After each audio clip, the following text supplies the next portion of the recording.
Madame, bonsoir. Monsieur, bonsoir. Tout est le réel plaisir de vous avoir exactement tous les mercredis, espace 20h30, 22h. Pour vous qui nous rejoignez, c'est bel et bien regard sur les communes, Le principe connu de nos téléspectateurs, nous essayons de nous intéresser aux questions liées aux collectivités territoriales décentralisées. En tout cas, nous menons la réflexion pour donner les armes à nos exécutifs municipaux ou alors régionaux de pouvoir fonctionner normalement. De toute façon, pour ce soir, une thématique nous intéresse. Nous parlons là de l'aménagement du territoire et planification urbaine. Que peuvent alors les communes et les régions? Nous nous interrogeons d'ailleurs sur cette thématique.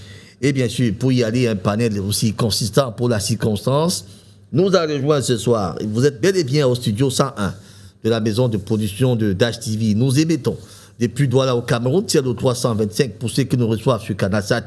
Si vous êtes sur StarTime, sur le 792, vous pouvez également recevoir notre signal à travers tous les satellites, notamment Eutelsat, Amos et bien d'autres. En tout cas, nous sommes visibles à travers le monde entier, y compris nos différentes plateformes. Vous pouvez nous avoir là-bas.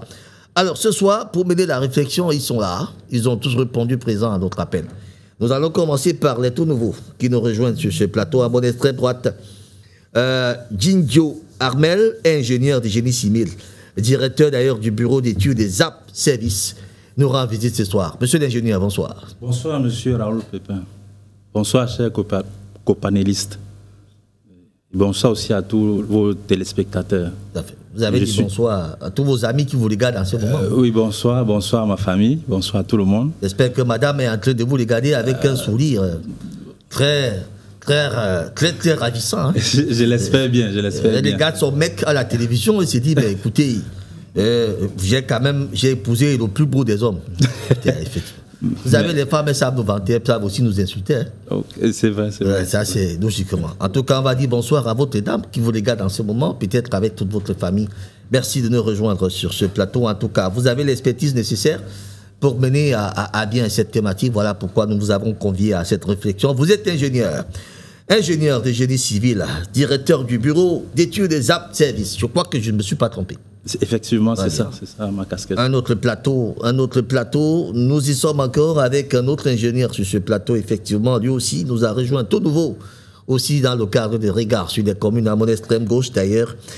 C'est un Thomas Tatang Kelvin, ingénieur expert en bâtiment, travaux publics et immobilier, manager d'ailleurs d'un bureau d'études et d'expertise. Monsieur l'ingénieur, bonsoir. Bonsoir, monsieur Raoul. Merci pour l'invitation. Alors, vous avez l'air d'avoir peur de ce studio. Non, pas. Il y a quelqu'un qui vous dérange ici? Pas du tout, hein, pas du tout, ça va. Mettez-vous franchement à l'aise, hein, monsieur. Je me sens comme chez moi. Peut-être un bonsoir particulier aussi à madame, qui vous regarde à Dash TV. Certainement, elle est en train de me regarder, la famille tout entière et quelques amis aussi. Donc, et les amis également, des amis. Voilà. Les amis que vous avez dit que vous passerez à la télé. Ce soir. Certainement, ils sont nombreux. Il y a des amis qui, pendant que vous m'avez appelé, on était ensemble. Et donc, du coup, voilà. Okay. Merci beaucoup, monsieur Thomas Tatan Kedvin, ingénieur expert en bâtiment, travaux publics et immobilier, manager d'un bureau d'études et d'expertise. Vous êtes là ce soir pour mener également la réflexion sur ce plateau. Merci d'avoir répondu à notre invitation. Et notre troisième invité, lui, il est connu des téléspectateurs de regard sur les communes. En tout cas, il est très permanent ces derniers temps. C'est le coach Vincent Font, coach superviseur d'entreprise, vice-président de la Fédération camerounaise des coachs, il faut le dire, un acteur du développement local qui est avec nous depuis quelques temps, connu d'ailleurs des téléspectateurs de regard sur les communes. Coach, bonsoir. Bonsoir, mon très cher Pépin, bonsoir les co-panélistes. Et bonsoir à tous vos millions de téléspectateurs. C'est un plaisir d'être encore ce soir sur ce plateau, sur ce magnifique plateau, pour échanger avec mes co-panélistes et éclairer un peu la lanterne. Vous n'avez pas fait un bonsoir particulier à madame ce soir? Vous attendez le 8 mars pour le faire. Le 8 mars, la fête des femmes le 8 mars. Un bonsoir particulier à madame. Il faut souvent le faire de temps en temps. Sinon, vous essayez de trouver une YouTube pleine de sel. Quand vous sert la nourriture, on met sciemment le sel. Lorsque vous mettez à manger, vous vous rendez compte que qu'est-ce que je suis en train de manger là? Coach. Tout à fait. Vous savez, dans ce monde des femmes, c'est tout un univers, c'est un autre continent. Et lorsque vous ne maîtrisez pas le langage de la femme, vous aurez tous les problèmes du monde entier. Le seul fait que vous n'avez pas prononcé son nom quelque part où elle vous regarde, ou le seul fait que vous marchez avec elle et vous ne la présentez pas aux gens, j'ai l'impression que, comment on appelle généralement ça, la troisième guerre mondiale se prépare pour vous. Très bien. Elle vous fera ça très dur. Très bien, coach. Merci beaucoup pour cette parenthèse. En tout cas, c'était pour planter le décor, permettre à nos téléspectateurs de s'asseoir et vous également de vous sentir très à l'aise sur ce studio. Je vais suggérer, avant d'entrer dans l'essentiel, à la réalisation de nous donner ce premier élément qui nous mettra certainement en condition, et nous revenons juste derrière. C'était un décryptage.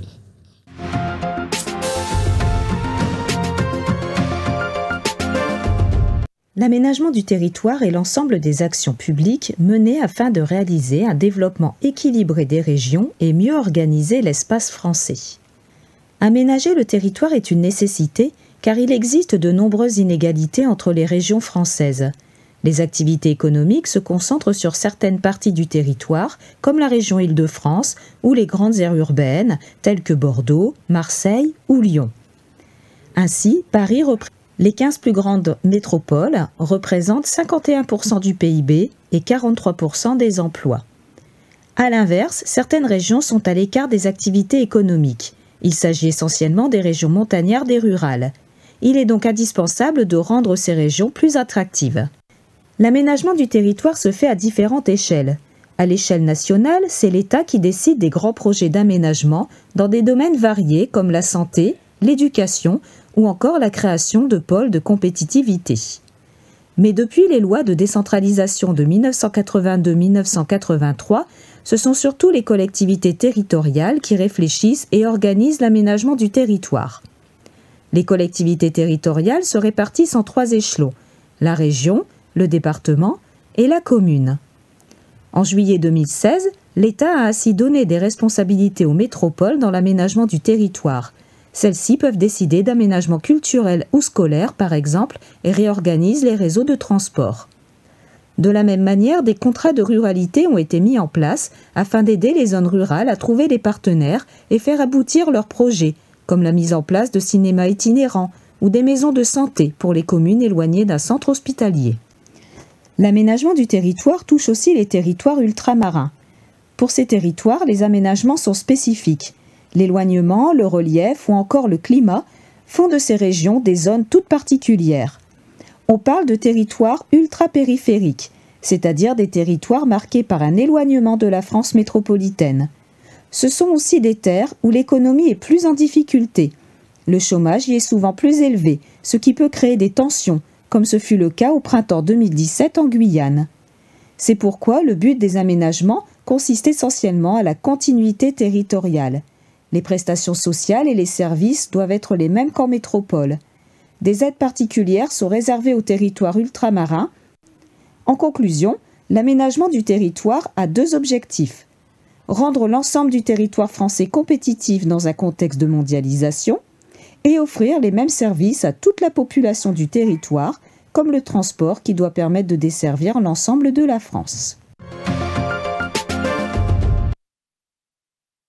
Alors, il convient de rappeler que la décentralisation lancée au Cameroun en 2010, jusqu'ici, n'a que suscité les communes et les régions dont nous n'avons pas encore le stade des départements. Donc, on va contextualiser tout simplement ce reportage qui n'est pas très loin de ce dont nous recherchons d'ailleurs ce soir. Alors, pour nos invités, une question fondamentale, qu'est-ce qu'on entend par planification urbaine et aménagement du territoire? Chacun va répondre à cette question. Peut-être M. Tinjo? On déjà dit que la planification urbaine, c'est organiser l'espace de la ville de manière à l'adapter aux besoins des populations qui y vivent. Donc, tout simplement, c'est déjà ça, la planification, ou bien l'aménagement du territoire. Et coach? Oui, à mon avis, au niveau de l'aménagement, il faut d'abord construire. Il faut construire quelque chose. Ensuite, il faut gérer cette chose. Il faut l'aménager, en d'autres termes, c'est-à-dire qu'il faut la rendre attractive. Donc, l'aménagement du territoire, c'est permettre à ce que on se retrouve là où il y avait de la forêt, toute une ville, où les gens se sentent épanouis, les gens se sentent dégagés, un peu ça. Et pour y arriver, il y a beaucoup d'éléments qui rentrent en jeu. On va y aller. Voilà. L'aménagement et la planification. Et la planification, c'est l'organisation. Planifier, c'est organiser, c'est-à-dire structurer. On commence par où? A, B, C, D, E, ainsi de suite. On planifie en fonction d'un objectif. Lorsqu'on a un objectif fixé, on planifie pour atteindre l'objectif. Et dans cette planification, on retrouve généralement un cahier de charges. Et ce cahier de charges qui permet à ce que nous puissions avancer. On puisse faire les décomptes. Très bien. Alors, Monsieur Théma, Tatan, vous également. Oui, ce que je veux dire pour ajouter à ce que les copanélistes ont déjà dit, c'est aménager, comme son nom l'indique, c'est pouvoir améliorer ce qui existe. Le centre urbain doit recevoir des modifications, dans l'esprit de pouvoir améliorer le confort des citoyens. On peut refaire des routes qui existent, c'est-à-dire l'entretien routier. On peut créer des nouveaux sites, un peu comme des logements sociaux. Ça rentre dans l'aménagement, créer des espaces verts, c'est l'aménagement. Et au niveau de la planification ici, on va dire que la planification va dans ça le plan. C'est-à-dire que c'est une idée qu'il faut implémenter avec une sorte de plan urbain. Par exemple, dans la ville de Douala, nous avons ce qu'on appelle le plan directeur de la ville. Donc ça rentre dans la planification de ce que la ville devra être à terme. Donc voilà en gros ce que je peux dire par rapport à la planification. Alors quels sont les éléments d'appréciation quand on parle par exemple de l'aménagement d'ailleurs ou de la planification, coach, les éléments d'appréciation? Quels sont les éléments qui intègrent ces concepts d'aménagement et de planification? Quels sont les éléments qui intègrent? Il est important de se poser la bonne question. Généralement, que peut faire ces communes, comme dans le test, comme dans le sujet que nous sommes en train de débattre aujourd'hui? Il faut élaborer des plans d'urbanisme locaux qui définissent les règles d'utilisation des sols sur le territoire, par exemple. Il faut délivrer des permis de construire sur des sols sur le territoire. Ça, c'est quand il s'agit de quoi? Nous séparons aménagement de territoire et planification. Oui, les deux vont ensemble. Si on commence peut-être par la planification. Oui, la planification. Parce qu'on planifie avant d'atteindre le territoire. J'imagine que c'est ça. On a une vision de la chose qu'on veut. On a une vision maintenant, on essaye d'implémenter cette vision. Et lorsque la vision est implémentée, on parle maintenant d'aménagement. Alors, parlons un peu de la planification d'abord. Quels sont les éléments qui intègrent la planification? La première des choses, c'est l'état de lieu. Il faut construire, il faut déterminer qu'est-ce que nous voulons planifier. C'est la première des choses. Et comment allons-nous planifier cela? Quels sont les moyens dont nous disposons pour planifier cela? Quelles sont les ressources nécessaires? Quelles sont les ressources à notre possession et les ressources que nous devons aller chercher? Tout ça rentre dans la planification. On aura par exemple les ressources matérielles, on aura les ressources financières, les ressources humaines. Tout ça fait partie de la planification. Donc c'est un tout, c'est un ensemble. Alors, vous avez quelque chose à ajouter par rapport à ce que le coach a dit tout à l'heure? Non, pour ce qui est de la planification. J'aimerais juste marquer un point sur les besoins de l'homme. Oui. Il faut mettre l'homme au centre de la planification. Ça veut dire que lorsqu'il faut aménager un espace de vie, que ce soit une commune ou bien une zone urbaine, il faut commencer par enquêter au niveau des populations pour savoir leurs besoins. Les besoins réels de l'homme. Les besoins réels de l'homme. Oui. Avant de passer à la phase où on pense construction. On peut que planifier parce que la construction, en fonction des besoins de l'homme. Voilà, parce que la construction, il faut que la construction vienne résoudre les problèmes des êtres humains qui y vivent. Sinon, on viendra peut-être mettre de béton partout en se disant qu'on a bien fait. On peut prendre un exemple. Lorsqu'on observe les populations, nos frères qu'on appelle pygmées, bon, ils sont en harmonie avec leur milieu de vie. Tout à fait. Bon, ce n'est pas forcément en ajoutant le béton dans ce milieu de vie qu'on va les mettre à l'aise. Donc, il serait bien de savoir ce dont ils ont vraiment besoin avant de penser à construire. Alors, M. Théma, oui. Vous voulez ajouter quelque chose aussi? Je voulais aussi dire que la planification ici améliore le cadre urbain à court, à moyen et à long terme. Donc, planifier signifie effectivement organiser l'espace à court, à moyen et à long terme. Et avec la planification, on arrive à avoir ce qu'on appelle, comme j'ai dit tout à l'heure, le plan directeur de l'urbanisme. Et ici, le plan directeur de l'urbanisme donne des orientations techniques pour les futures constructions dans tout l'espace humain. Alors, pour planifier, on a besoin de quoi? Pour planifier, on a besoin... Oui, enfin, pour planifier, on a besoin des penseurs. On a besoin des experts, on a besoin des ingénieurs, on a besoin des architectes, on a besoin des urbanistes qui s'asseyent. Et comme mon confrère venait de dire tout à l'heure... Ça, c'est dans le plan pratique. Maintenant, dans l'esprit, on a besoin de quoi quand on veut planifier? Parce que, est-ce qu'on se lève dans le vide, on commence à dire que je planifie? Oui, je disais tantôt qu'on commence par voir le besoin des populations. L'état des lieux. L'état des lieux, oui. Et par la suite... C'est-à-dire une vision, peut-être? Une vision, oui, une vision. Si je peux prendre l'exemple, le cas du Cameroun, bon, à la suite de la décentralisation, il a été élaboré, je crois, vers les années 2012, un document de stratégie de croissance et de l'emploi, qui a donc permis aux communes, par la suite, d'élaborer leur plan communal de développement. Donc, à l'intérieur de ces deux... Soutenu par le PNDP. Voilà, soutenu par le PNDP. C'était l'organisme qui appuyait les communes. Donc, à l'intérieur de ce document, on pouvait y voir des projets qui intéressent la commune. Et selon un certain ordre de priorités. Ils sont d'ailleurs l'émanation des besoins des populations. Justement. Recensés dans ce document qu'ils ont appelé le plan communal de développement ou bien plan de développement communal. Et à la suite de cela, on a donc besoin des partenaires techniques et des partenaires financiers pour pouvoir maturer les projets et puis les mettre en route. Je vais ajouter quand même, je voulais dire que en réalité, avec l'accroissement de la population mondiale, si rien n'est fait dans l'esprit de la planification, ça va être très compliqué. En fait, au jour d'aujourd'hui, on se rend compte que l'espace urbain est occupé par plus de 50% de la population. Si nous prenons le cas du Cameroun, c'est-à-dire que dans nos villes, on a plus de 50% de population qui sont là. Et à l'horizon 2050, on sera à près de 70%.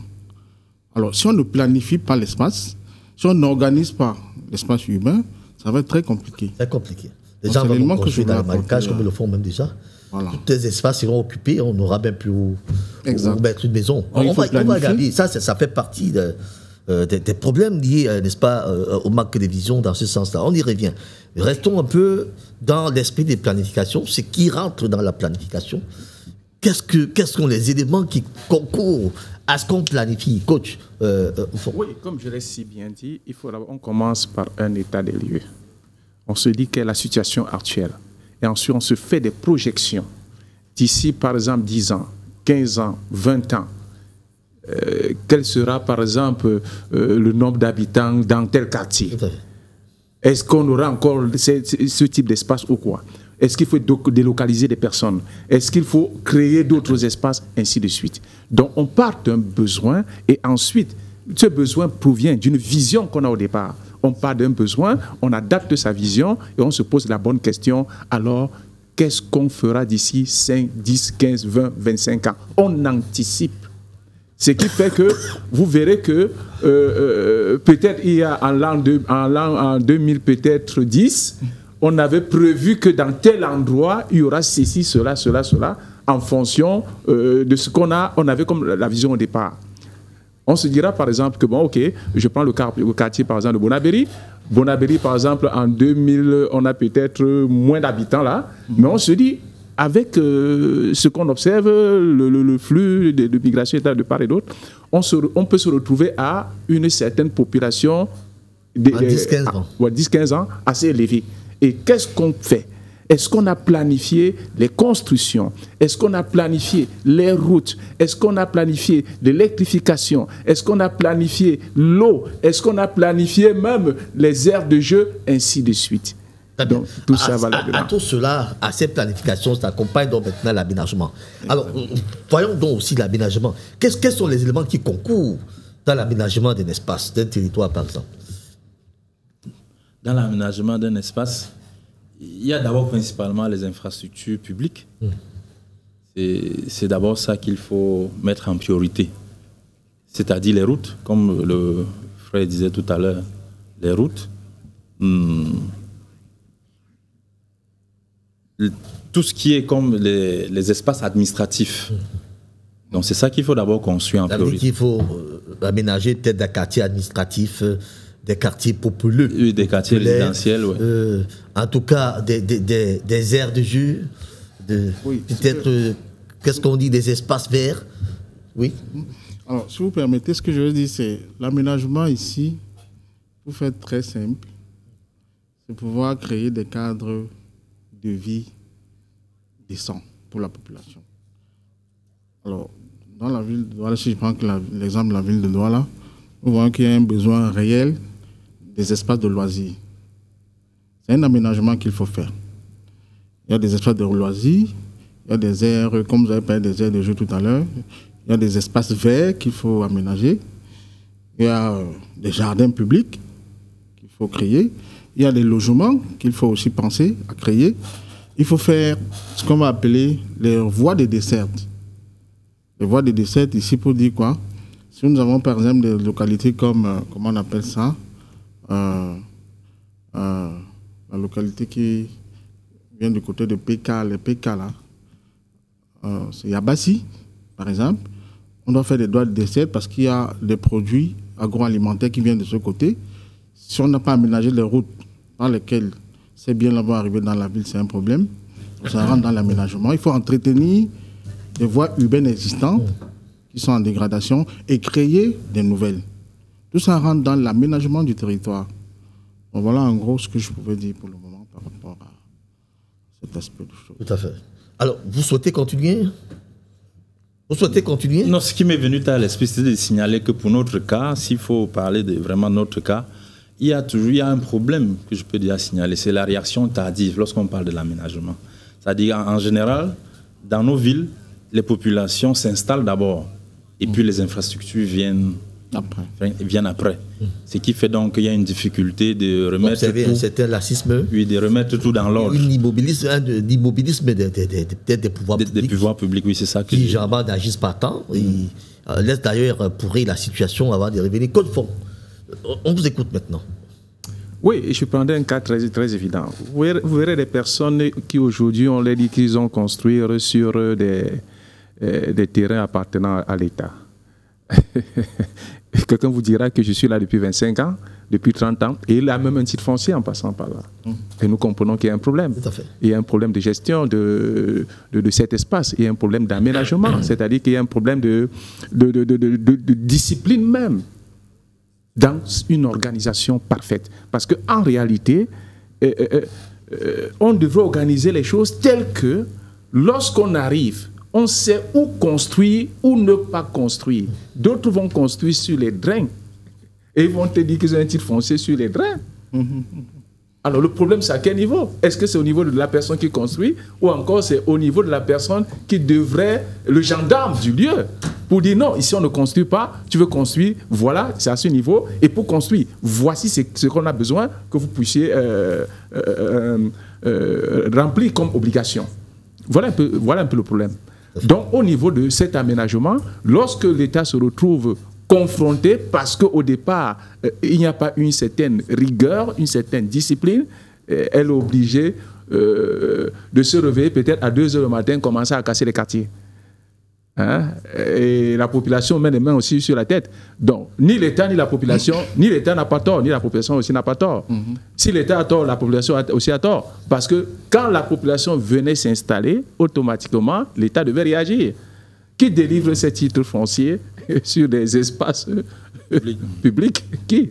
On se pose bien la question. Et nous suivons tous les jours des problèmes fonciers. Ça fait partie des problèmes que nous allons évoquer. Donc, il est important de se poser la bonne question au niveau de cette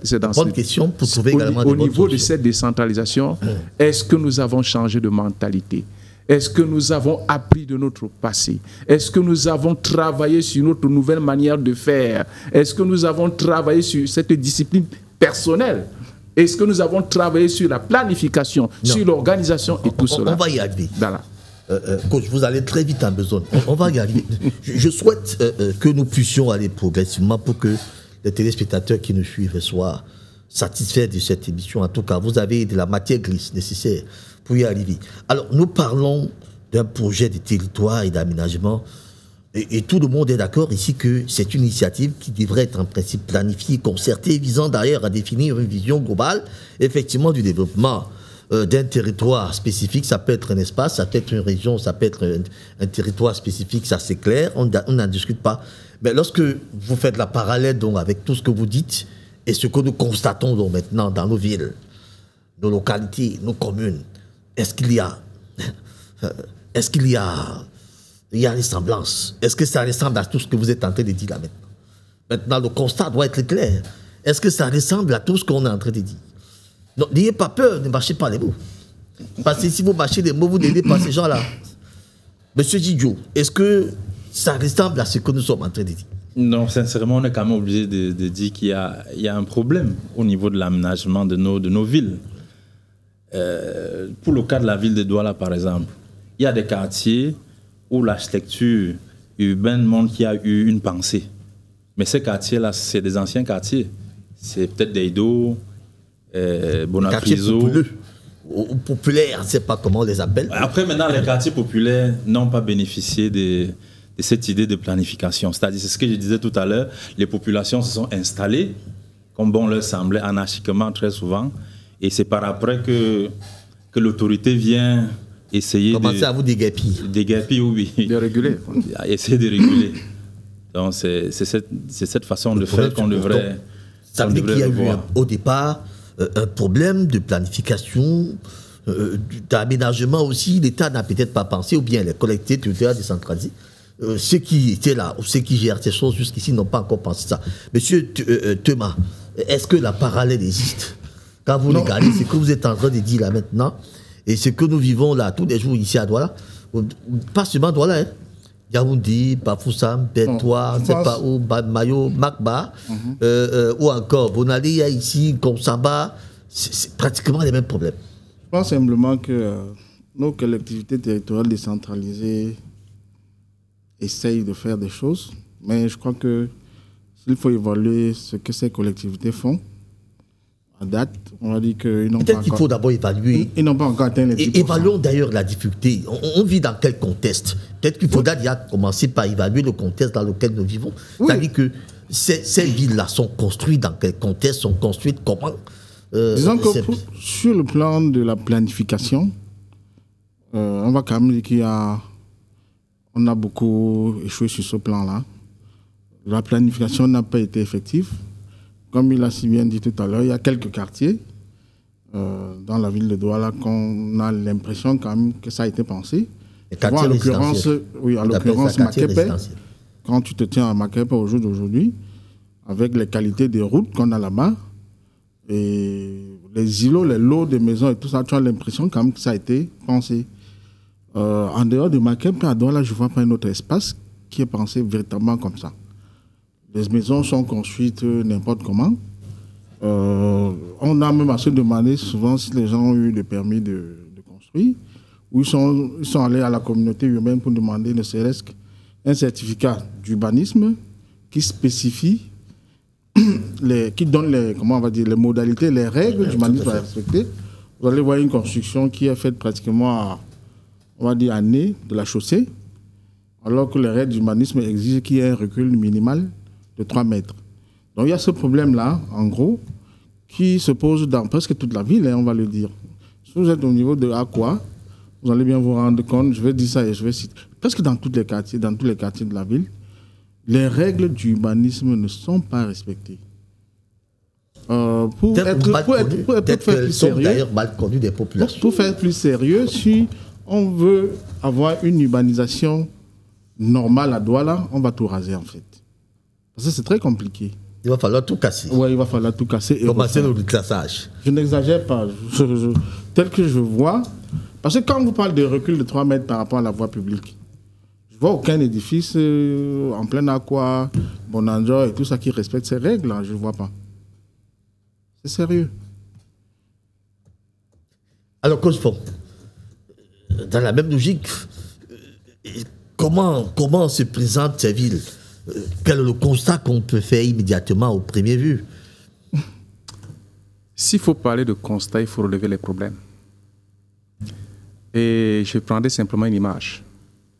Je suis allé rendre visite à un ami dans un quartier de la ville parce que je ne voudrais pas systématiser le quartier. Il fallait qu'on traverse le salon d'une personne pour se retrouver chez l'autre. Alors, je me suis bien posé la question si c'était la même maison. On m'a dit non. Et comment ça se passe? Ils se sont entendus comme ça. Vous verrez des personnes qui ont acheté un terrain 20 sur 20 mètres carrés. Voici la borne. Ils construisent sur la borne. Ils ne laissent pas, ils ne pensent pas que quelqu'un d'autre peut construire à côté et avoir une servitude de passage. Donc, il y a tout cela. Alors, ceci m'amène à relever plusieurs problèmes. Si vous me le permettez. Allez-y. Il y a premièrement le manque de capacités techniques et de ressources humaines, telles que la faiblesse des compétences en urbanisme, aménagement et gestion foncière au sein des équipes communales. Il y a d'abord ce problème. Il y a l'insuffisance de moyens financiers pour recruter et former du personnel qualifié. Si vous allez quelque part dans certains bureaux, vous poserez la question si celui-là a sa place. Quelqu'un vous dira que depuis qu'il est là, depuis 15 ans, il n'a jamais été envoyé en formation. Alors, ensuite, il y a deuxièmement la défaillance dans la maîtrise du foncier. Il y a ce problème, il y a une défaillance. Alors, qui se résume en quoi? À l'absence ou insuffisance de recensement exhaustif du patrimoine foncier communal. Ensuite, les problèmes de titres fonciers et d'occupation illégale du terrain. Il y a les difficultés à mobiliser le foncier nécessaire pour les projets d'aménagement. Alors, je passerai au troisième problème, la planification urbaine inadaptée. Ça porte quoi? L'absence ou l'obsolescence des documents de planification urbaine, plan d'urbanisation, schéma directeur. Il y a le manque de cohérence et de coordination entre les différents niveaux de planification locale, régionale, ainsi de suite. Difficulté à faire appliquer la réglementation urbaine. Difficulté à faire respecter la réglementation urbaine. Hein? Vous verrez quelqu'un qui a eu gain de cause lors d'un litige foncier et après on casse la décision, on dit voilà, c'est l'autre plutôt qui a raison, et il y a ces problèmes-là. Il y a les problèmes d'infrastructure et de services urbains. Ce qui entraîne quoi? Insuffisance des réseaux d'assainissement d'eau, d'électricité, de voirie. Il y a des quartiers où la voirie est devenue le champ. C'est-à-dire que quand on a versé ces plaintes-là, on cherche un autre endroit. Donc il n'y a pas la possibilité pour les services compétents de venir récupérer, par exemple, Isakam, que nous pouvons bien citer. Ah bien. Il y a la défaillance dans la gestion des déchets et des espaces publics. Tout à fait. Arrêtez-vous d'abord à ce niveau, coach. Alors, on est en train de faire un constat. Effectivement, le coach nous a donné un certain nombre de malveillances dans ce constat qu'il est en train de dresser. Alors, on peut maintenant, peut-être sans chercher les coupables, hein, nous ne sommes pas là pour chercher les coupables, on peut maintenant se dire, OK, qu'est-ce qu'on peut faire pour remédier maintenant à des situations pareilles? Parce que nous sommes dans une circonstance où peut-être que le mal a beaucoup progressé, mais il faudra nous limiter quelque part. Comment faire? Comment faire maintenant au niveau local, au niveau des collectivités territoriales décentralisées, par exemple, au niveau des communes, ou bien au niveau des mairies des villes? Est-ce qu'on peut y remédier à une situation normale? Oui. Alors, je pense quand même que, honnêtement, il y a des choses que les collectivités devraient pouvoir faire. Et les mairies, les régions... Dans l'aménagement, dans la planification, l'aménagement, bien sûr. Oui, je pense que les choses sont en train d'être implémentées. Et la grosse difficulté, de mon point de vue, c'est les usagers sont souvent de mauvaise foi. Quelquefois, les usagers refusent même d'aller chercher l'information. Je vais vous expliquer. Lorsqu'un Camerounais décide de construire, quand on lui demande d'aller à la mairie pour prendre le certificat d'urbanisme, pour prendre un permis de bâtir, il estime que la procédure est très compliquée. Il va bypasser la procédure, il va chercher à obtenir Ils appellent ça le défaut de permis. C'est-à-dire qu'on te donne un papier d'autorisation juste pour construire en attendant. Ça fait que quand il a le défaut de permis, il ne respecte pas les règles d'urbanisme. Il ne respecte pas les normes de la construction. Et c'est normal que les bidonvilles montent partout parce que rien n'est respecté en fait. Et il y a quand même un service qui est censé contrôler tout ça et dire stopper quand ça ne respecte pas les normes. C'est vrai que c'est vous qui posez des questions. Vous parlez de quel service? C'est la communauté urbaine qui dévie les permis de construire. Et si l'usager ne se rapproche pas des services de la communauté urbaine, ça ne va pas marcher. Et quelquefois, les usagers, comment on appelle ça, les collaborateurs du maire, quand ils arrivent sur le terrain, ils constatent que quelqu'un est en train de construire. Ça, je déplore aussi ce fait. Ce qu'ils font en général, ils viennent, ils commencent à embarquer sacs, ciment, fer et autres. Et quelquefois, ils mettent même des scellés. L'usager refuse de se conformer. Il va à comment on appelle, à la communauté, au service où ils ont gardé les éléments là. Il négocie pour récupérer et il vient continuer son chantier. Donc je crois qu'il y a un laxisme quand même de part et d'autre. Mais je vais insister pour dire aux usagers, le plus souvent quand il y a une nécessité de construction, quand un usager pense, quand un citoyen pense à un projet de construction, c'est mieux de se rapprocher des services de la mairie. Mais alors, est-ce que les services de la mairie ne peuvent pas suffisamment également sillonner pour voir, parce qu'il y a toujours des récalcitrants. Il y a des gens qui ne vont jamais se rapprocher des services de la mairie. Vous allez donc laisser ces gens-là construire des portes, comment passer? Comme ils ne sont pas venus vous voir, vous ne pouvez pas aussi aller vers eux pour leur dire, monsieur, stoppez ces constructions? Non, je crois que c'est ce qu'ils essaient de faire. Peut-être que c'est vice-versa. Oui, vous souhaitez rebondir sur la question? Bon, sur la question c'était qu'est-ce qu'on peut faire pour améliorer... Qu'est-ce qu'on peut faire pour, au niveau communal? Qu'est-ce qu'on peut faire au niveau régional? Qu'est-ce qu'on peut faire pour améliorer cet état de choses? Oui, bon, déjà, il y a des conditions qui ne dépendent pas des communes elles-mêmes, parce que le processus de décentralisation est en cours. Le cadre normatif est bien créé, mais parfois certains textes d'application ne sont pas encore parachevés. Ce qui fait que ces collectivités ont des limitations quant à leur capacité à se déployer. Et même au niveau des budgets qui leur sont alloués, ces budgets sont encore insignifiants.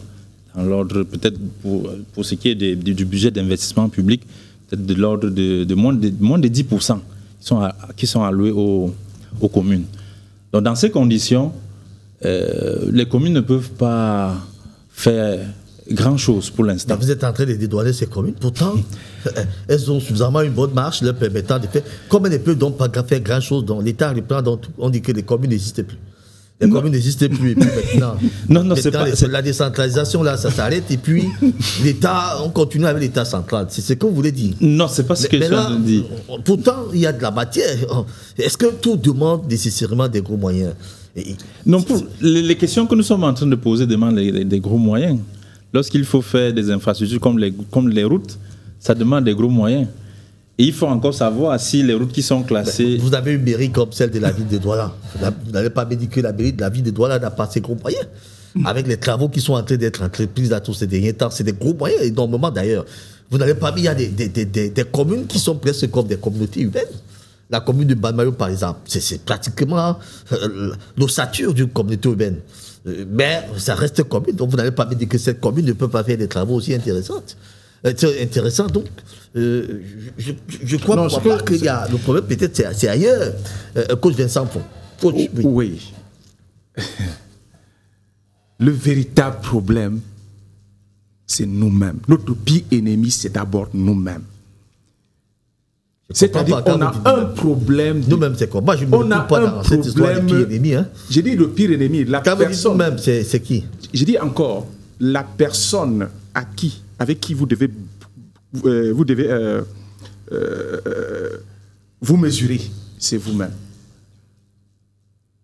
Pour dire quoi? Pour dire simplement que le problème majeur, c'est un problème de mentalité, un problème de développement personnel, un problème d'attitude et comportement professionnel. Un problème. Je prends un exemple simple. Prenez 1 milliard, donnez à quelqu'un qui n'aime pas dépenser. Mettez face à cette personne tous les projets du monde entier. Il fera tout pour dépenser moins. Or, prenez aussi quelqu'un qui aime dormir dans la saleté. Nettoyez la maison, il mettra toujours la saleté. Prenez quelqu'un qui n'a aucune vision, qui ne sait pas partager. On dit généralement c'est quelqu'un qui est chiche. Il ne sait pas partager. Vous lui demandez de partager. Ce n'est pas au bout d'une seconde que quelqu'un changera son attitude. Donc les gens doivent se remettre en question. La première des questions qu'on devrait se poser, quelles étaient les attitudes que je posais avant pour quel résultat? Est-ce que ces attitudes aujourd'hui correspondent à la situation actuelle, à l'environnement actuel? Moi j'ai un problème avec cette façon de voir. Vous avez des gens qui ont cette capacité-là, mais qui arrivent dans un système où ils ne peuvent pas s'exprimer. Mais ils ont pourtant tout ce que vous dites. Et c'est pourquoi je parle de mentalité. Coach, nous ne sommes pas en train de discuter. Tout à fait. Vraiment, quand vous prenez la parole, je vous la donne. Quand je la retire, laissez-moi prendre ma parole. Et je vous la donne quand je peux encore sentir que je peux donner. Il y a des gens qui ont ces capacités. Je prends le cas du ministre Gaga Amadadi, qui s'est retrouvé au gouvernement. Il s'est rendu compte qu'un directeur de son administration était plus puissant que lui. Tout ce qu'il voulait faire était bloqué. Qu'est-ce qu'il a fait? Il a démissionné. Vous n'allez pas me dire qu'il n'avait pas la capacité. Donc vous pouvez vous retrouver dans un système où vous avez des gens qui vous empêchent d'évoluer. Le problème, ce n'est donc plus que vous qui êtes nos décideurs. Donc à un moment donné, je voudrais qu'on mette un peu de côté cette remise en cause d'une personne qui, on voit toujours que c'est la personne qui a le problème, alors que le problème peut être ailleurs, ne peut pas être cette personne. Regardons maintenant autour de nous, dans l'entourage, ce qui peut susciter un racisme, par exemple. On a une commune, vous avez des services d'hygiène, vous avez des services techniques, vous avez tous ces services. Qu'est-ce qui explique que maintenant les gens consultent dans les bancages et qu'on se retrouve là avec 2, 3 titres fonciers sur le même lot? Est-ce que c'est une incapacité des gens là? C'est quoi? C'est justement ça le problème. Donc, remettre quelqu'un en cause alors qu'il est... Je pense qu'il y a des gens bien... Ils connaissent très bien ce qu'ils doivent faire, mais ils refusent de le faire. On ne peut pas dire qu'il est capable de le faire. Donc, je voudrais qu'on revoie la chose peut-être autrement pour aider beaucoup nos exécutifs municipaux qui nous suivent, parce que nous voulons leur donner de la matière. Je souhaite qu'on aille maintenant. Qu'est-ce qu'on peut faire pour les médias à une situation pareille? Ça veut dire que qu'est-ce que les maires peuvent faire dans l'aménagement de leur territoire, dans la planification? Qu'est-ce qui est à leur portée? Voilà, si on peut dire ainsi. Qu'est-ce qui est à leur portée? Coach, vous regardez la parole. Je pense que tout est à leur portée. Vous avez pris un exemple magnifique aujourd'hui. Ouais. Vous avez quelqu'un qui est compétent, ouais. Il est en face de quelqu'un qui est incompétent. Ouais. Qu'est-ce qui se passe? Il te tire vers le bas. D'où j'ai parlé de développement personnel pour tous les membres, toute l'équipe. Il faudrait que l'équipe se remette en question et se pose la question, est-ce que je suis à ma place? Est-ce que ce qu'on me demande de faire, je le fais? Et c'est ça le véritable problème. Vous aurez un maire assez compétent, mais entouré des personnes incompétentes, des personnes qui ont des problèmes de développement personnel, des problèmes qui sont toujours en train de voir un verre à moitié plein. Ça veut dire à moitié vide.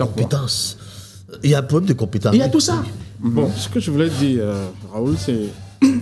Vous savez, nous parlons de l'aménagement du territoire et la planification de l'espace urbain. Ici, vraiment pour que cet aménagement et cette planification soient efficaces, c'est les pouvoirs publics. Il ne faut pas qu'on se leurre. C'est vrai que nous disons que nous avons tous les responsabilités, mais c'est l'État qui doit impulser. C'est des pouvoirs publics, c'est des mairies, c'est des régions. Parce que ça, comme le confrère disait tout à l'heure, ça nécessite quand même des moyens importants. Donc, c'est la communauté urbaine ou les mairies qui doivent impulser le développement ou l'aménagement du territoire. En commençant, dans le cadre des droits là que je maîtrise un peu plus, il y a quand même un plan directeur de la ville. Ils ont pensé. Moi, je pense qu'il y a un problème de communication à ce niveau-là. la communauté urbaine doit prendre sur elle de faire plus de communication. Tout à fait. Il y a dans le sens de faire ce qu'ils sont en train de faire. Voilà, dans le sens de faire connaître ce qu'ils veulent implémenter comme plan directeur dans la ville. Il y a des espaces qui sont prévus, qui devront être aménagés. On peut comprendre que peut-être ils ont un problème de limitation on va dire, de budget, mais il y a des efforts qui doivent être faits dans le sens de la communication. Quand j'ai fini de dire ça, j'ai aussi touché un autre pan. Vous avez posé une question tout à l'heure de savoir pourquoi ça ne prend pas. Moi, j'estime que il y a un minimum qui doit être fait. Le minimum dans l'aménagement du cadre de vie, c'est quoi? C'est lorsqu'une route se dégrade, vraiment tout le monde voit que ça s'est dégradé et que c'est un petit nid de poule. Il faut que dans les jours qui suivent, que ce soit fermé. On ne va pas attendre que ça devienne... Alors, curieusement, c'est ce que je disais tout à l'heure, coach. Vous avez des initiatives du genre que lorsqu'un maire veut fermer le trou, là, directement sur le préfet qui l'interpelle pour lui dire que mais, monsieur le maire, pourquoi vous fermez ce trou? Et il ne vous vient pas de fermer ce trou. Le trou là, je crois que c'est sur la nationale. Le trou là, je crois que c'est sur la régionale. Vous allez fermer ce trou là en tant qu'iki et on menace de vous suspendre. Vous voyez, il faudra que les citoyens comprennent ça. Il faudra que nos téléspectateurs sachent que tout à fait. Des pressions de ce type. C'est-à-dire que vous allez voir un maire devant sa mairie, il y a des gros trous. Mais il ne peut pas fermer. S'il essaie de fermer ça là tout à l'heure, vous allez voir, c'est le préfet qui va s'élever pour dire que, mais, monsieur le maire, justement parce que c'est du domaine, soit de la région, soit de l'État, et on dit. Et comme on sait qu'il y a des gros voleurs dans ce pays, des gens qui passent tout le temps à détourner de l'argent, qu'est-ce qu'ils font? Ils attendent que ça grandisse, ça devient finalement une catastrophe, et puis on vous sort un budget 4 fois le budget normal. Donc en réalité, c'est ça ce pays. Oui, mais... Donc, c'est des exemples comme ça qu'il faudra que nos téléspectateurs... En tout cas, je prends ça sur moi. J'endosse ça sur moi et je peux démontrer. Oui, justement. S'il te plaît, mon cher Raoul, je voulais dire... Vous achevez, s'il vous plaît. Le débat... Je voulais dire que... Vous savez, la répartition de la parole, c'est équitable. Hein? Quand vous avez déjà pris une fois, vous laissez les autres continuer. Juste une minute pour dire ceci. Oui, allez-y. Que le problème que vous posez, à mon humble avis, est lié au retard d'implémentation de la décentralisation. Parce que si la décentralisation est effective, chaque mairie devrait en principe avoir de son sa zone d'influence. Oui. Vraiment, ça devrait être désormais connu. Aujourd'hui, vous avez un projet qui est sur la nationale numéro 3, comme vous dites, la pénétrante Est de Yaoundé, qui n'est pas gérée par Douala. Il y a plein de projets comme ça. Et donc, du coup, les administrations, il y a entremêlement des chevauchements des administrations, on ne sait pas qui va intervenir, alors que si la décentralisation, ça c'est mon avis, si la décentralisation est effective, ça peut régler le problème que vous posez. Malheureusement, oui.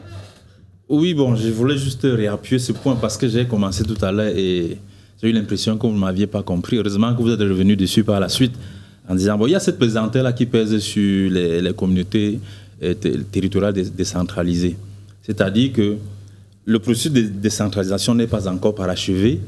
Et jusqu'ici, l'administration centrale a encore un lourd poids, un lourd pouvoir de décision sur ces projets. Ce qui fait donc que les mairies, parfois, n'ont pas tout ce qu'il faut. Oui, n'ont pas assez de pouvoir. Malgré les moyens qui peuvent être disponibles. Ouais. Donc, on peut déjà dire que nous, en tant que citoyens, nous devons peser pour que la volonté politique pour la décentralisation puisse avancer plus rapidement. Exact. Alors, pour rester dans le cadre de notre thématique, je vous suggère de suivre encore un autre élément, le deuxième élément, et nous revenons pour la suite.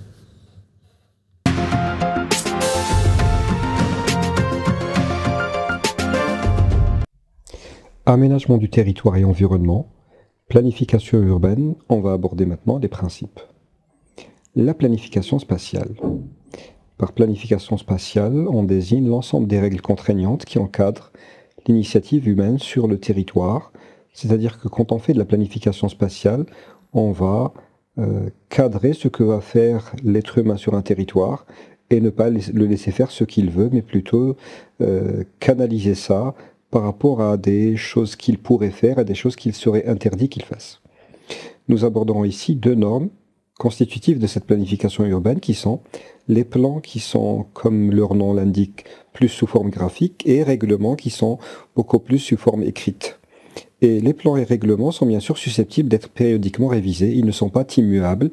Un plan a une durée de vie, un règlement aussi, donc ils sont amenés à être modifiés de manière périodique.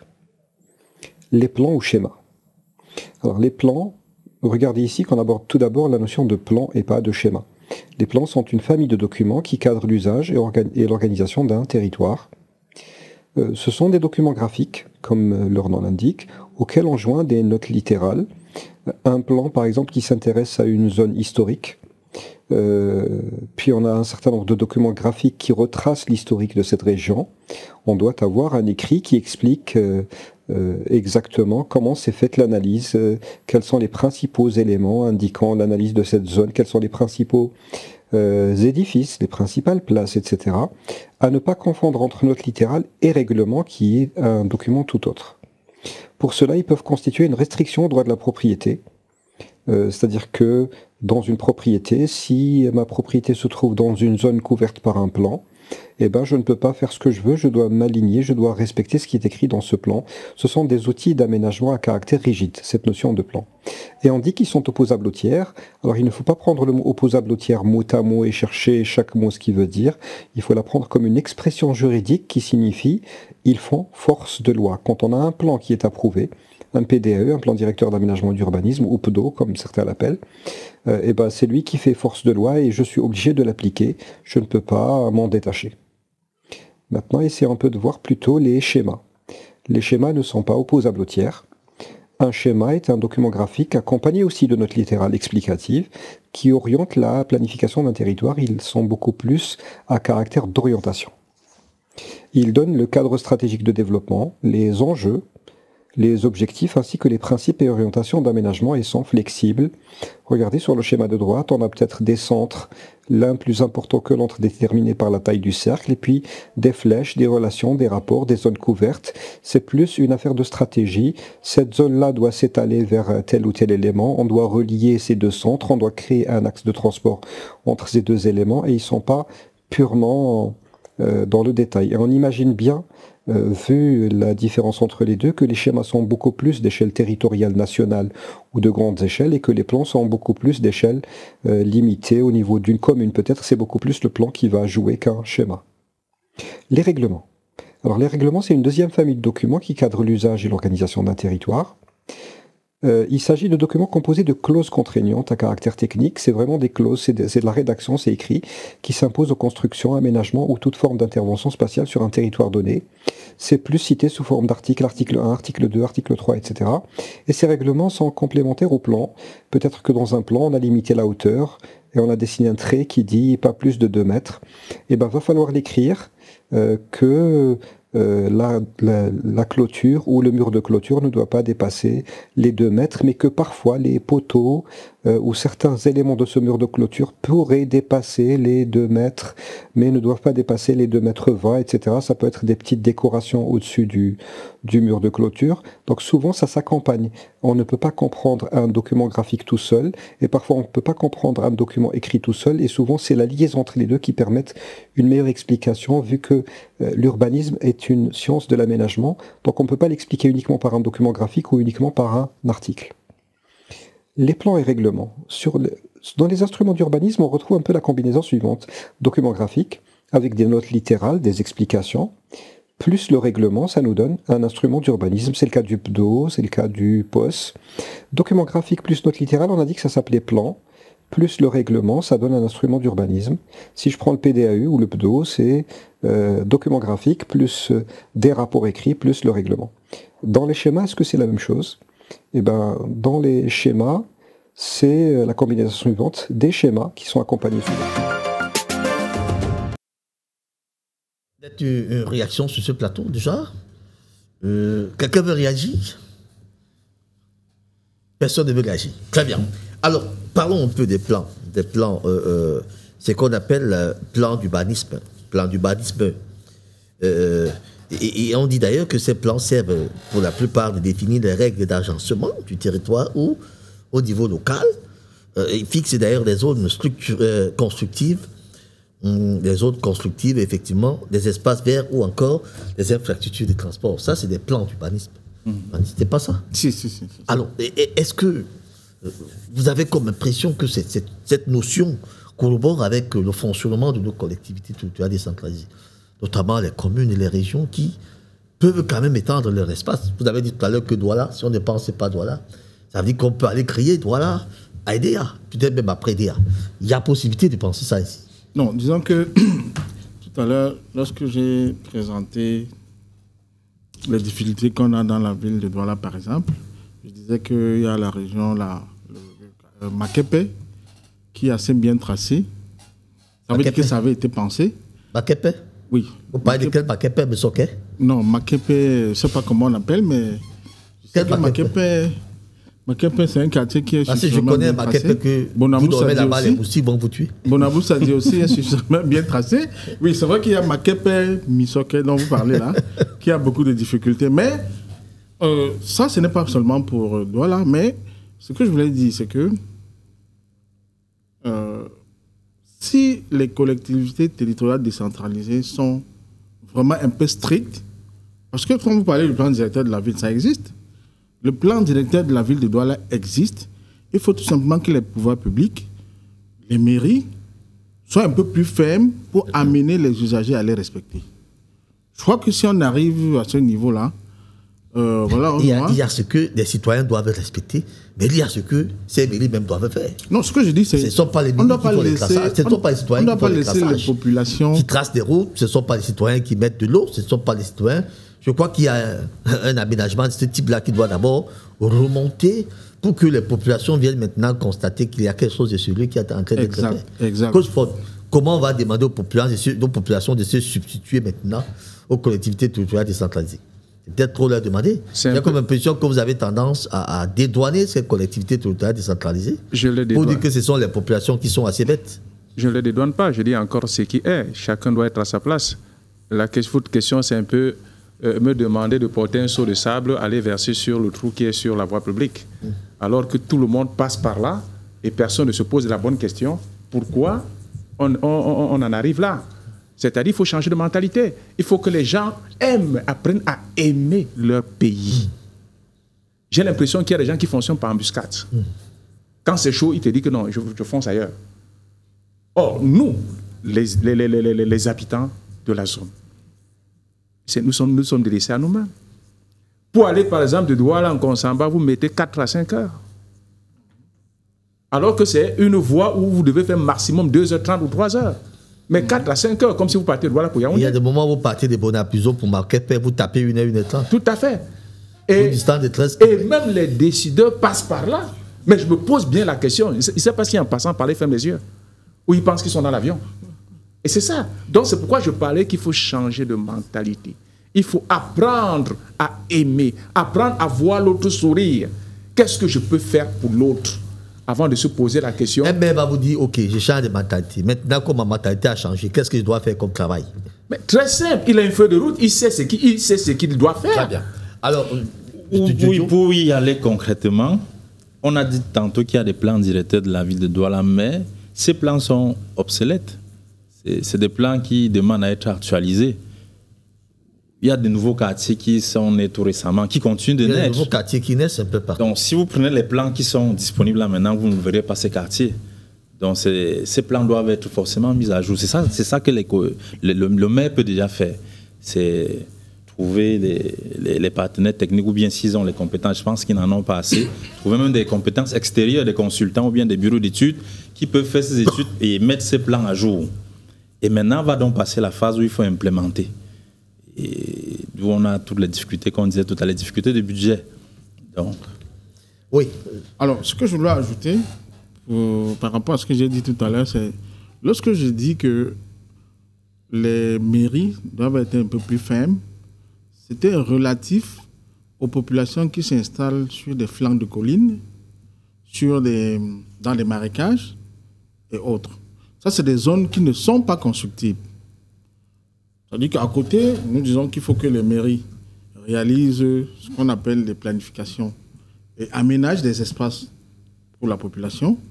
Mais derrière, il va falloir que quand un usager veut, ou bien un citoyen veut ériger une bâtisse, qu'il se rassure que la zone où il veut bâtir son édifice est une zone constructible.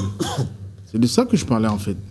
Donc, je suis d'accord que les communes doivent s'organiser pour aménager des espaces. Ça, c'est ce qu'on voit ailleurs au Cameroun. C'est pas toujours ça. Il y a eu quelques fois où on a quand même vu ces derniers temps, il y a la zone de la Mariture dans la zone à Yassa. Il y a la zone de la Mariture, je crois aussi à Olembe, à Yaoundé. Ça, c'est l'État qui a fait ça. Je ne sais même pas si c'est... Oui, je crois que ça doit être le Mindu qui pilote ce projet-là. Mais les mairies doivent véritablement emboîter le pas.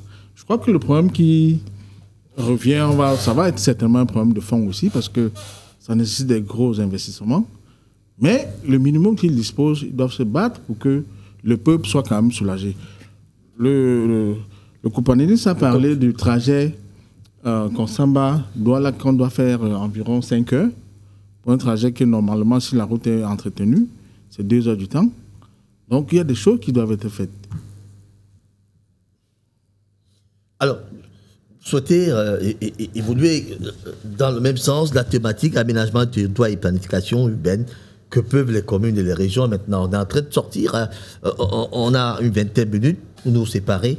Alors, on veut, que peuvent les communes et les régions maintenant pour que, véritablement, non seulement l'outil soit rectifié, et que s'il y a création des nouvelles villes, des nouveaux quartiers, qu'est-ce qu'il faut tenir en compte? Quelles sont les données sur lesquelles il faudra s'appesantir? Comment devrait-il travailler dans la rigueur, l'extrême rigueur, sans tenir compte du social? Autant de questions que je me pose. Alors, que peuvent les maires et les présidents des comités, des conseils régionaux? Alors, ce que les maires et les conseils régionaux peuvent faire, c'est un peu difficile à dessiner, là, présentement, ce qu'ils peuvent faire pour améliorer la situation. Mais cependant, on peut déjà dire qu'ils peuvent, comme on disait tantôt, se battre avec les moyens qu'ils ont, qui sont à leur disposition. Ils ont la capacité d'aller chercher des moyens.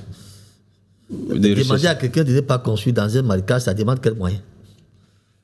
Oui, lorsqu'on parle de marécage, ça soulève un ensemble de questions. En fait, quand les populations viennent construire dans les marécages, toutes ces questions sont liées en fait.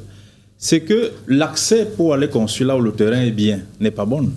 C'est pour ça que les gens préfèrent construire, on peut dire, au centre-ville. Ils restent au centre-ville, alors que la ville pourrait s'étendre. Mais si la ville s'étend dans de bonnes conditions, on ne voit pas pourquoi. Mais vous êtes donc en train d'aller demander au maire d'étendre la ville? Oui, justement. Parce que quand vous dites c'est compliqué, c'est difficile, qu'est-ce qui est difficile d'appeler par exemple cette société qui met la lumière, de leur dire ok, la brousse que vous voyez là, je voudrais qu'on mette la lumière. Prendre les engins et dire que ok, on va tracer ici pour mettre les routes. Prendre peut-être Camboiteur, je ne sais pas, vous appelez ça quoi? Votre société qui donne l'eau là, comment on appelle ça? C'est Camboiteur. Voilà, la Camboiteur. Vous dites, ok, venez m'installer les tuyaux. C'est ça qui est aussi un problème. Parce que quand vous avez comme impression que ça nécessite tellement de moyens colossaux au point où des communes ne peuvent même pas commencer. Mais je connais la commune de Bonaléa ici qui a créé tout un quartier qui est devenu aujourd'hui comme un quartier résidentiel. Le maire a procédé comme je dis là. Et il est allé faire du brousse. Il dit, ok, maintenant je vois déjà que Souza commence à être... Je m'avais fendu la brousse. Il a fendu brousse, il a mis la lumière, il a mis des tracés de route, il a mis de l'eau. Et les gens ont commencé à acheter du terrain. Et lui, il a commencé à demander le permis de bâtir, l'autorisation de bâtir que lui dit. Voilà comment on peut réfléchir. Mais quand vous dites que c'est difficile, c'est-à-dire que vous affaiblissez ces maires-là dès le départ, vous ne les aidez pas à réfléchir. Raoul? Oui. Alors, je voulais dire que tu fais bien de... Que peuvent les maires? On est déjà en train de sortir. Que peuvent les maires? Moi, je pense qu'il y a un minimum que les mairies doivent faire. Je vais prendre le cas de la circulation urbaine. Nous avons des chaussées qui sont étroites, comme tout le monde connaît. Mais le minimum que les mairies devraient pouvoir faire, à mon humble avis, c'est pouvoir obliger, je ne sais pas comment ça se fait, mais je donne des idées comme ça, obliger des motocyclistes à pouvoir circuler sur un seul côté, à la droite de la chaussée. Et lorsqu'on fait le marquage routier, comme je vois que le maire de la ville essaie de le faire désormais, il fait le marquage en essayant de marquer une zone d'environ 80 cm ou 1 mètre pour que les motos et les vélos puissent y circuler systématiquement et obligatoirement. Si on le fait déjà, ça essaie de dissiper, on essaie par là de dissiper le désordre urbain. Il y a ça qui doit être fait.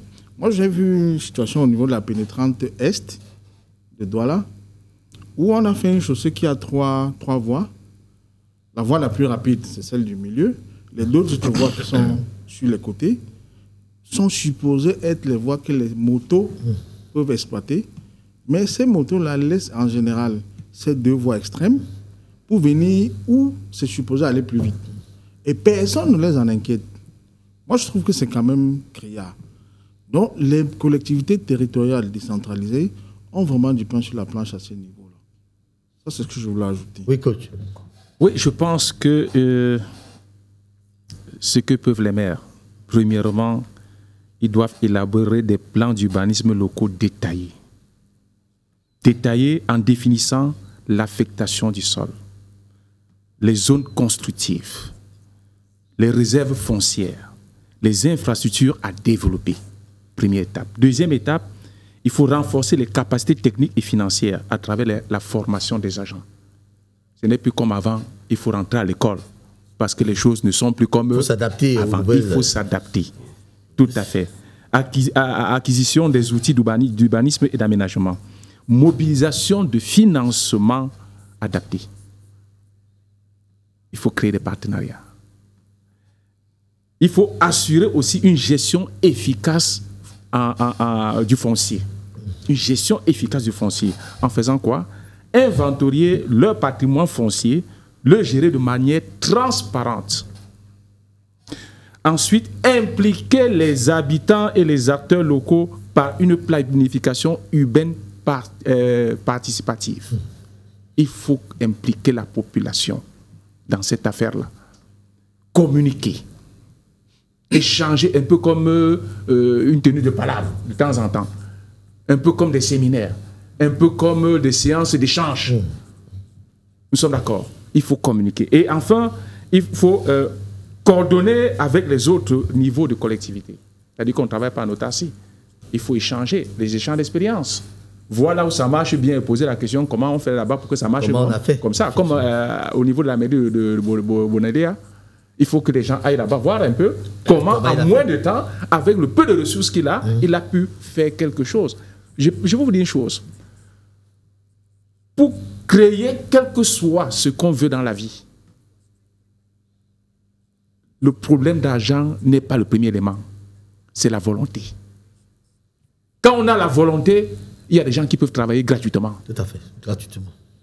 Donc, il faudrait que les gens apprennent à aller copier ailleurs, voir comment les autres ont pu faire, malgré le peu de ressources qu'ils ont, pour impacter la population.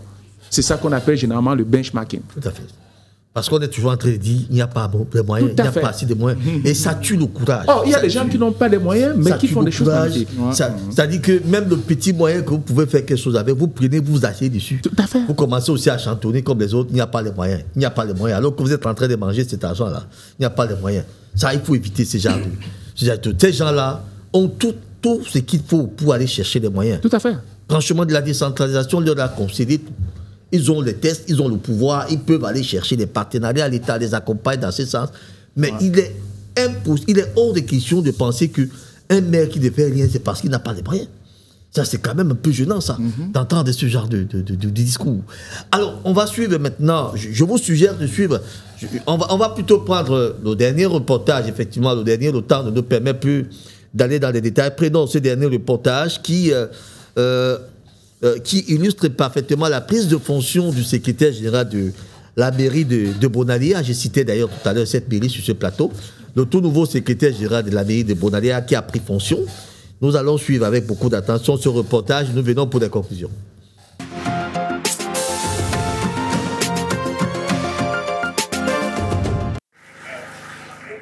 C'est un homme visiblement heureux.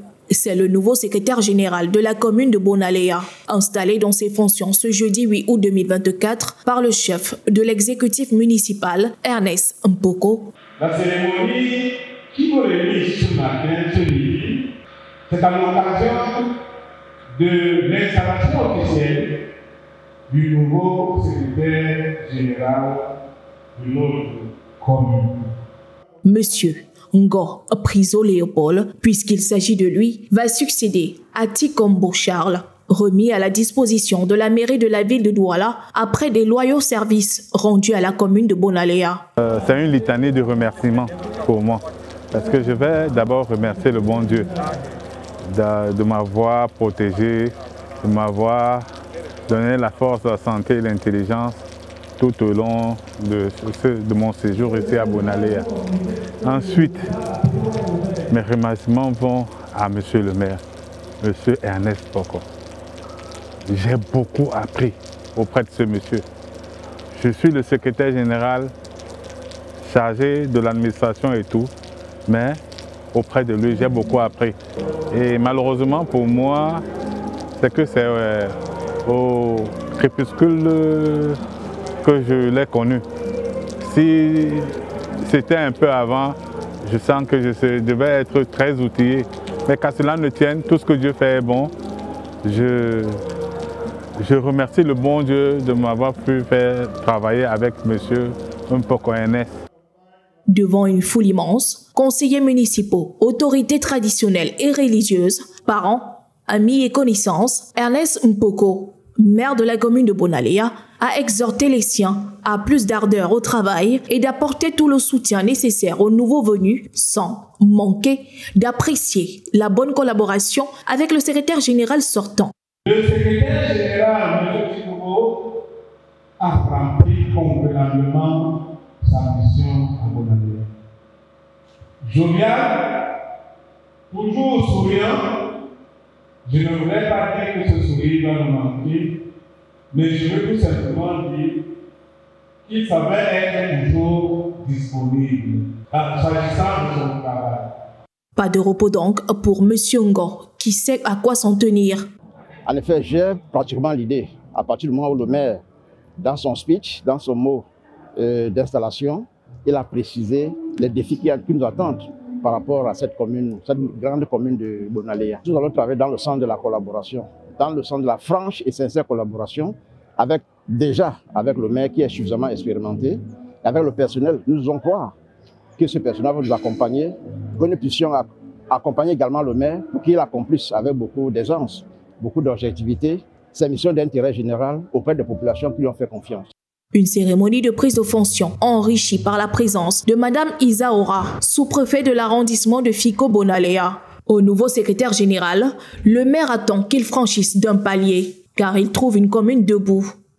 Je lui ai dit que la commune se trouve à un niveau. Il est important que nous allions encore à un autre niveau avec lui. Donc, il faut que nous montions d'un cran pour, n'est-ce pas, continuer d'améliorer les conditions de vie des populations. Nous voulons que cette commune reste au top des performances. Donc, voilà pourquoi il doit être toujours à côté du maire, qui est son principal collaborateur. Au regard du travail à fournir pour combler les attentes des populations, il conviendrait que le professionnalisme prime sur toutes les passions. Et ça, le maire l'a si bien dit. C'était donc le tout nouveau secrétaire général qui est entré en fonction. On le dit d'ailleurs, un certain Ngo Priso Léopold qui est remplacé à ce poste dans Tikombo Charles, remis donc à la disposition de la commune de la ville de Douala, effectivement. Alors, c'est Audrey Melingui qui a signé ce reportage. Merci. Alors, on est en train de sortir maintenant pour essayer de voir. On a parlé des problèmes d'aménagement du territoire et des planifications urbaines. On peut commencer par vous, M. Djenjo. Finalement, on arrive à une circonstance où on peut se dire c'est vrai qu'on est beaucoup avancé dans la bêtise, parce que quand on regarde l'ossature de nos villes, vraiment c'est dans un bourbier total.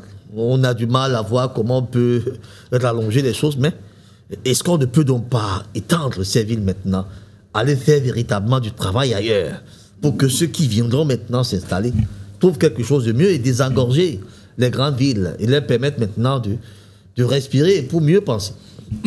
Ça aussi, c'est une idée. C'est une idée de délocaliser les villes, de créer de nouvelles villes qui seront mieux pensées, mieux organisées, bien construites, afin de désengorger les anciennes villes, comme vous dites. C'est une idée, mais tout à l'heure, moi, je posais le problème des moyens. Justement, ça demande beaucoup de moyens, parce que les cas que vous avez cités tout à l'heure, des cas où on fait peut-être un nouveau quartier, ça se fait. Et même les particuliers le font, les lotisseurs. C'est aussi une procédure qui s'est faite au Cameroun. Ils font des projets de lotissement. L'État a prévu cette façon de faire, que les particuliers puissent aménager les territoires. Mais sauf que lorsque ça se fait de cette façon, peut-être on ne tient pas compte de la croissance démographique. Donc on a l'impression qu'on a résolu un problème et peut-être dans 2 ou 3 ans, le nouveau quartier qu'on vient de créer est déjà surpeuplé. C'est pour ça qu'on ne veut pas de la planification. Ça veut dire qu'on peut créer un quartier, on sait que ces quartiers, si d'ici 3 ans, il peut être surpeuplé. On pense déjà à comment créer un autre. Un autre quartier, oui. Ou alors on peut dire que ce quartier que nous créons, le type de maison que nous voulons aussi, c'est le R+1 ou le R+2. Ça aussi, c'est une façon de penser, non? Alors, comment vous pensez donc que ce n'est pas possible de créer des choses et faire des bonnes choses par la suite? Oui. Non, moi, je pense que c'est même ce qui devrait être fait. Pour qu'on ait véritablement des villes bien pensées, propres, oui, il faut... C'est les mairies, c'est les pouvoirs publics qui doivent le faire, en fait. Quand M. Jimjo dit que il y a des lotisseurs, des aménageurs qui s'installent et qui font des choses, des investisseurs privés, ils le font à leur modeste moyen. Parce qu'en général, ce qu'ils font, ils arrivent dans une zone, ils font de la déforestation et ils vendent les parcelles. Vraiment, c'est pas penser ça, en fait. Penser une ville, c'est faire des aménagements sur le plan des routes, amener de l'eau, comme vous avez dit tout à l'heure, mettre de l'électricité. Donc, c'est tout un panel. La VRD, c'est-à-dire que les voiries, les canalisations, l'eau et autres. C'est ça que nous attendons de nos collectivités. Il n'est pas question de venir dans une broussaille, faire défricher et puis installer... Non, ça ne marche pas comme ça. Donc, si nous voulons être sérieux, c'est faire des aménagements sérieux, comme nous voyons partout ailleurs en Europe. Quand vous voyez une ville nouvelle en Europe, c'est ce qui se fait. Et puis même au niveau de l'urbanisation, je veux dire que sur le plan architectural, les maisons sont presque de même envergure. Si c'est une zone où on a choisi de faire des duplex, c'est des duplex qui sont érigés partout. Si c'est une zone où on a choisi de faire des pleins-pieds, c'est des pleins-pieds qui sont réalisés partout. Si c'est une zone qu'on a choisi de faire des édifices de logement, des immeubles, par exemple, avec plusieurs appartements, c'est des appartements qui... Ça veut dire que c'est pensé. Et les maisons en terre battue, on les met où? Si c'est décidé que c'est des maisons en terre battue, on les fait en terre battue, il n'y a pas de souci. Lorsque je parle de plein pied, je n'ai pas dit que c'est des édifices construits en béton, en dur, non. Je parle des édifices plein pied, ça peut être même en bois. Comme ça se voit aujourd'hui au niveau du Canada. Toutes les constructions au Canada aujourd'hui sont réalisées en matériaux provisoires, le bois. Et donc nous pouvons le faire dans notre environnement aussi. Si nos collectivités, si nos mairies ont la volonté, on peut y arriver. Très bien. Coach Fong. Oui, déjà, toutes mes félicitations au maire de Bonalia, parce que voilà un visionnaire, voilà quelqu'un qui pense, voilà quelqu'un qui, je l'ai suivi tout à l'heure, dit au nouveau secrétaire général que nous étions ici, on doit arriver à tel niveau. Donc, il sait là où il va. Il a une vision. Un maire doit être un leader, un manager et un leader. Il doit servir d'exemple. Il doit montrer que voici là où nous voulons aller. Allons ensemble. Parce que quand quelqu'un donne quelque chose, il attend aussi un retour sur un investissement. La population, elle attend un retour sur investissement lorsqu'elle s'est aussi investie. Donc, il est important que les maires apprennent à se réinventer. face à une situation, on ne baisse pas les bras, on se dit comment on peut faire. Tout à fait. Au lieu de passer de 1 à 10, comment passer de 1 à 3. Aujourd'hui, 2 jours après, comment passer de 3 à 4. Que de rester et que de se dire aujourd'hui nous allons passer de 1 à 10, et demain de 10 à 20. Et tu n'as pas ces moyens qui te permettent on fait avec ce qu'on a. Et si on a 10 francs peut faire quelque chose où chacun a vu. Et en ce moment, la population me dira que non, on doit me donner un coup de main. Tout à fait. Alors, quand vous regardez comment ces maires la font pour ce qu'ils font quand ils veulent être maires, ils sont prêts à aller chercher le diable là où il est. Ils sont prêts à aller chercher le diable là où il est quand ils veulent être maires. Alors, pourquoi ils ne peuvent pas faire les mêmes moyens maintenant quand il faut mettre sur pied le développement? Et ça veut dire qu'ils ont la capacité de réfléchir. Ils refusent tout simplement de réfléchir parce qu'ils n'en trouvent pas un intérêt. Nos très chers maires, en tout cas, à 2022, 2026, Paul Biya vous a sauvé en vous donnant encore 12 mois supplémentaires. Ceux qui n'auraient pas travaillé, nous allons demander aux populations de les chasser. Chassez-les de façon claire. On n'a plus besoin des paresseux à la tête des communes. Il faut élire des gens qui peuvent vous apporter un développement clair, qui peuvent construire des maisons, qui peuvent donner de l'eau, qui peuvent donner de la lumière, qui peuvent ouvrir des routes, qui peuvent vous assister. Si vous n'avez pas ce genre de personnes, autant mieux fermer la commune là. C'est clair. Donc, vraiment, nous ne faisons pas de rébellion. Mais nous disons la décentralisation que le président Paul Biya nous a donnée. C'est pour que les vrais gens dirigent ça. Et non ceux qui ne savent ni lire ni écrire. D'ailleurs, je vous rappelle que de tous ces 360 maires de ce pays, il y a 7 qui ne savent ni lire ni écrire. Je dis bien 7 qui ne savent ni lire ni écrire. Et je me demande comment ils ont fait pour être maires. Puisqu'il y a un test quand même qui vous demande de savoir lire ou écrire l'une des deux langues, le français ou l'anglais. Comment ils ont fait pour être maires? Autant de questions, on peut se les poser. Merci beaucoup de nous avoir rejoints ce soir dans le cadre des regards sur les communes. Nous avons été égal à nous-mêmes. La thématique, vous la connaissez. Nous avons parlé de l'aménagement du territoire et planification urbaine. Que peuvent alors les communes et les régions? Vous avez retenu certainement quelque chose. Nos maires et nos présidents des conseils régionaux ont certainement retenu grand-chose. Allez donc implémenter ça sur le terrain. C'est ce qu'on attend de vous. Merci à vous, Vincent Fon, coach superviseur d'entreprise. Était là ce soir également Jinjo Amel, ingénieur de génie civil, directeur du bureau d'études des apps services. Et bien sûr, notre ami Thomas Tatan Kelvin, ingénieur expert en bâtiment, travaux publics et immobilier, manager d'un bureau d'études et d'expertise. Madame, Monsieur, c'est Paulina et toute l'équipe qui ont mis d'ailleurs en musique cette émission ce soir. Retrouvez la rediffusion probablement lorsqu'il sera vendredi 21h30, vendredi 21h30, lundi 22h probablement. Je serai là mercredi prochain pour un autre exercice de César, pourquoi pas. D'ici là, portez-vous bien et excellente soirée à vous et à très bientôt.